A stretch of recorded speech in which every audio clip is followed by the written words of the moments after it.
Welcome to this tutorial where I'll be explaining how you can make this simple question mark portrait using Photoshop. So let's get Photoshop running. Now the first thing is to make a selection of your subject. Go to select and then subject. Click on the mask icon to make a selection of your subject. Now resize your subject layer using Ctrl plus T. Now type in your punctuation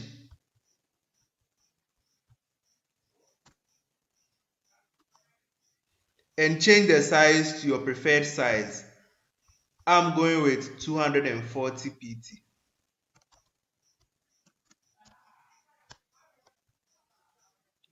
Now put the punctuation mark behind your subject layer by dragging it under the subject layer, and then resize the subject layer to match your punctuation. Holding Ctrl or Command, click on the text layer.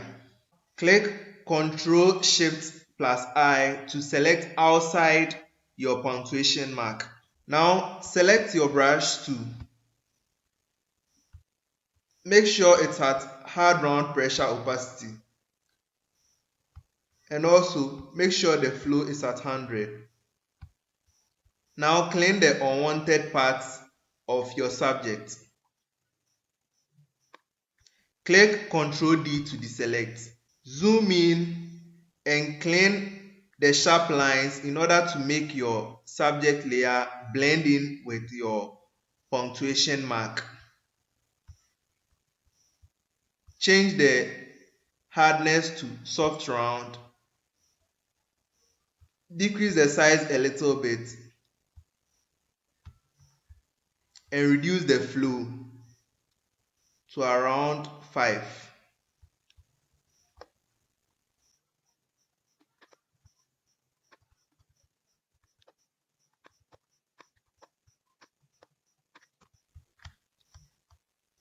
Now to add some finishing touches, I'm going to add a stroke and a shadow to the question mark.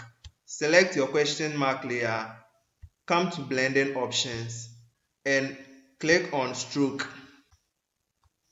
I'm using a gradient stroke, so I'm going to change this to a bit of a darker gray color. Now add a drop shadow as well to your image. Increase the opacity a little bit. Reduce the distance a little bit.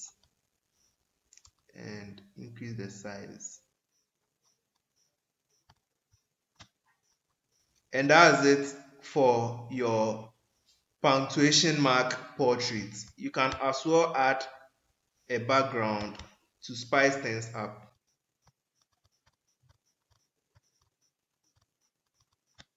And there you have it. I hope you enjoyed the video, and if you made it all the way to the end, please make sure to leave a thumbs up, and if you have any questions, leave them in the comment section and I'll respond to them as soon as possible. If you are new to the channel, please make sure to subscribe because I post videos just like this every week and you don't want to miss them. Keep creating and keep inspiring, and I'll see you in my next tutorial.